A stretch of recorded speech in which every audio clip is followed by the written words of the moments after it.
আসসালামু আলাইকুম। আশা করি আপনারা ভালোই আছেন। সকালে নাস্তা বানাইতেছি রুটি হালুয়া, সুজির হালুয়া খুবই ভালো লাগে, পুষ্টি। সুজিটা ভাজতেছি একটু কড়া করে লাল করে ভাজতেছি, ভাজা পানি দিয়ে দিলাম, দিয়ে একটু লাড়াচাড়া দিয়ে দিলাম, এক প্যাকেট দুধ দিয়ে দিতেছি, খুবই ভালো লাগে। দুধটা দিলে একটু স্বাদ হয়। এলাচি খাল দিয়ে দিলাম,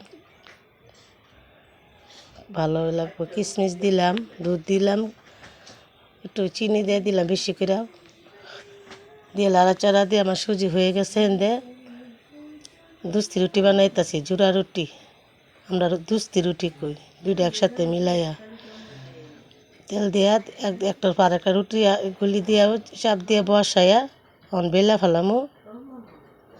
খুবই সুন্দর হয় রুটিটি, মজাই লাগে। আপনারাও খায়া দেখেন, ঘি দিয়া খান আর তেল দিয়া খান করে বানাই খায়া দেখেন, ভালোই লাগে। এই যে রুটি আমার বসাইয়া দিছি, হয়ে যাইতেছে, ঘি দিয়া ভাজতেছি। এই যে আমার নাস্তা হয়ে গেছে, খুবই সুন্দর হয়েছে। দুস্তি রুটি হালুয়া সকালে নাস্তা খুবই ভালো হয়েছে।